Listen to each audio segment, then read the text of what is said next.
السلام علیکم۔ اللہ تعالیٰ سے دعا ہے کہ ہماری فزیکل، مینٹل اور اسپریچول ہیلتھ جو ہے وہ برقرار رہے۔ سیرت کی کتاب سے ایک واقعہ میری نظر سے گزرا اور اس میں ایک سبق بھی ہے ہمارے لیے، وہ میں آپ سے شیئر کرنا چاہتا ہوں۔ عربوں کے اندر ایک تجارت کے سلسلے میں سفر ہوا کرتے تھے۔ وہ کبھی مکہ سے شام جاتے تھے، دمشق جاتے تھے، حبشہ جاتے تھے، اور یہ اس وقت کی بات ہے کہ جب نبی اکرم صلی اللہ علیہ وسلم کی بعثت نبوی سے، یعنی جو پہلے کا دور ہے اور اس دوران کی جو جہالت کے قصے ہیں وہ ہم سب نے سنے ہوئے ہیں۔ تو اس وقت کا ایک واقعہ جو ہے اکثر سیرت کی کتابوں میں آپ نے پڑھا ہوگا کہ یہ عربوں میں جہاں اور مختلف قسم کی چیزیں اور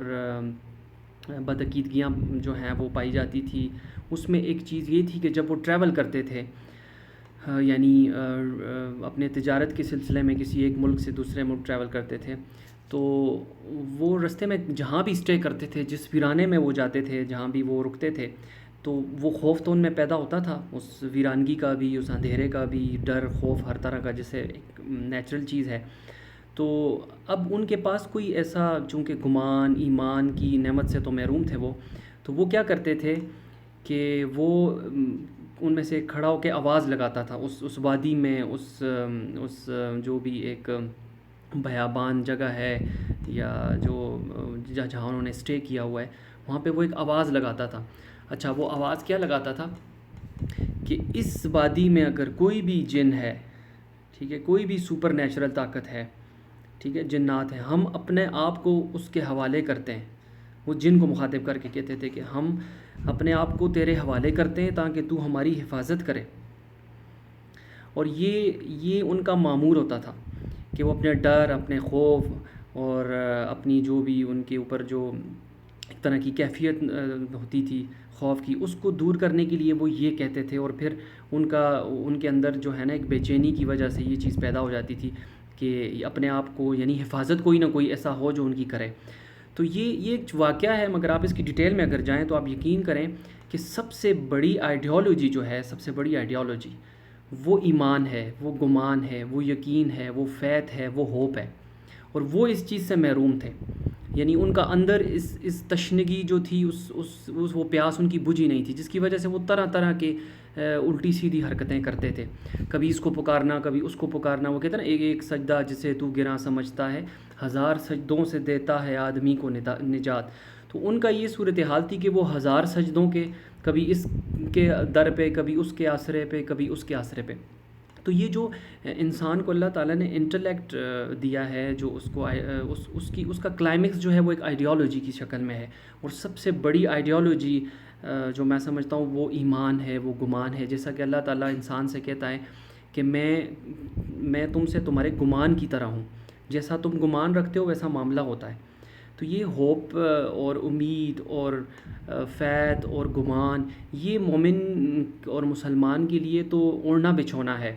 مگر ہمارے ہاں چونکہ صورتحال اس سے بالکل ڈیفرنٹ ہے۔ یعنی صرف بت یہی نہیں کہ فزیکل، بلکہ انا کے بت، دولت کے بت، کرسی کے بت، شہرت کے بت، تو یہ ساری چیزیں جو ہیں کہیں نہ کہیں سے، کسی نہ کسی حوالے سے اس لیے ہیں کہ ہمارے مائنڈ میں وہ ایک آئیڈیالوجیکل گیپ کریٹ ہوا ہے، ہمارے وہ کمرے دماغ کے، ہماری سوچ کے، ہماری فکر کے وہ کونے کھدرے، جن کو گمان سے، فیت سے، ایمان سے فل اپ ہونا چاہیے، وہاں پہ بدگمانی ہے، وہاں پہ فیتھ لیسنس ہے، ہوپ لیسنس ہے۔ یہ ساری چیزیں اس لیے ہیں کہ وہاں پہ بنیادی طور پر ایمان نہیں ہے۔ اگر وہ ایمان سے فل اپ ہو جائیں تو پھر اس میں کوئی دوسری بدگمانیاں اور یہ چیزیں بسیرا نہیں کر سکتی۔ اسی لیے عام طور پہ کہتے ہیں نا کہ وہ خالی دماغ شیطان کا گھر ہوتا ہے۔ در حقیقت یہ اس طرح ہونا چاہیے کہ خالی دماغ نہیں، وہ دماغ جس کے اندر کوئی ایمان نہیں، جس کے اندر کوئی یقین نہیں، جس کے اندر کوئی گمان نہیں، ٹھیک ہے، وہ نظریہ، وہ جب یہ چیز رخصت ہو جاتی ہے تو پھر وہ شیطان کا گھر ہوتا ہے، پھر اس میں بدعقیدگیاں بھی آتی ہیں اور یہ ساری چیزیں۔ یہی سچویشن ہے کہ ہمارے پاکستان میں اس وقت بہت سے لوگ اس سے ناجائز فائدہ اٹھاتے ہیں، اور لوگوں کے جادو ٹونے، عملیات، سفلی علوم اور اسی طرح کی ایک سپر نیچرلزم کریٹ کر کے ان کو ایک ایسے رستے پہ ڈال دیتے ہیں جہاں پہ وہ گمراہ ہو جاتے ہیں، اور عورتیں اس سے زیادہ متاثر ہیں، چونکہ وہ ان کا جو ایک آئیڈیالوجیکل پختگی ہے وہ اتنی زیادہ نہیں ہوتی۔ تو اس کی بنیادی طور پہ وجہ یہ ہے۔ اب جیسے کہ جو سحر ہے، بیسیکلی سحر ایک تو یہ کہ میں آپ کو اگر براہ راست کوئی ایک بندہ کسی دوسرے کو براہ راست کوئی نقصان پہنچاتا ہے، ٹھیک ہے نا، وہ کسی فارم میں بھی ہو سکتا ہے، وہ اس کو گمراہ بھی کر سکتا ہے اپنے وسوسوں سے، اور وہ اس کو ٹارچر بھی کر سکتا ہے، وہ اس کی ٹانگیں بھی کھینچ سکتا ہے مختلف طریقوں سے، جیسے ہمارے یہاں ہوتا ہے نا کہ دوسرے کو گرانے کی کوشش کرنا یا اس کے راستے میں، یہ ساری وہ چیزیں جو براہ راست ہوتی ہیں۔ دوسرا طریقہ کار جو ہوتا ہے وہ انڈائریکٹ وے ہوتا ہے، یعنی ایک غیر محسوس انداز میں انویزیبلی آپ کسی کو کہ نقصان پہنچائیں، تو وہی سحر ہے، اور وہ ہوتا ہے بیسیکلی کسی جنات کے تھرو، کسی سفلی علوم کے تھرو کہ آپ اس کو نقصان پہنچاؤ، تو اسی کو سحر بولتے ہیں۔ تو بنیادی طور پر یہ چیزیں، چونکہ ہمارا دین بھی ہمیں کہتا ہے کہ علم نافع، یعنی ایسا علم جس سے نفع ہو لوگوں کو، وہ حاصل کرنا چاہیے، تو یہ علم نافع میں نہیں آتی، یہ ایسا علم ہے جو دوسروں کو نقصان پہنچانے کے لیے ہے، اور جو کرنے والا ہے وہ بھی خالی ہے بالکل اس آئیڈیالوجی سے، جو کروانے والا ہے اس کی بھی نہ سمجھی، نادانی، بدعقیدگی، یا وہ خانہ جو ہے آئیڈیالوجی کا جہاں پہ اللہ، اس کے رسول، اس کا عقیدہ، اس کا ایمان، اس کا گمان ہے، وہ اس سے خالی ہوتا ہے، اسی لیے وہ اس کو مجبور کرتا ہے کہ وہ کوئی دوسری راستہ اڈاپٹ کرے، ٹھیک ہے نا۔ تو اس حوالے سے ہمیں اپنی آئیڈیالوجیکل چیزوں کے اوپر بہت زیادہ توجہ دینی چاہیے، اور اس کا سب سے بنیادی جو پرنسپل ہے، یا جو آپ کہہ لیں کہ ایمان کے حوالے سے، وہ یہ ہے کہ ہمیں ہر وقت اللہ سے دعا کرنی چاہیے کہ اللہ جو ہے نا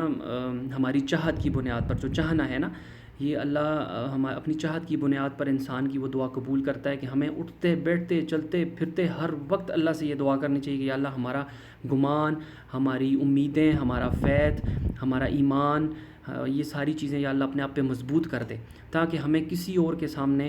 وہ جیسا اقبال کہتا ہے نا، یہ ایک سجدہ جسے تو گراں سمجھتا ہے، ہزار سجدوں سے دیتا ہے آدمی کو نجات، تو یہ پیدا ہو سکتی ہے، اور دعا اس کے لیے سب سے پہلا ٹول ہے، سب سے بنیادی ٹول ہے کہ اللہ پاک سے دعا کی جائے، کیونکہ وہ دعا کو قبول کرتا ہے، اور دل سے دعا کی جائے، اور سچے دل سے دعا کی جائے، تو وقت کے ساتھ ساتھ انسان کے اس گمان میں، فیض میں، ایمان میں انشاءاللہ پختگی آتی ہے۔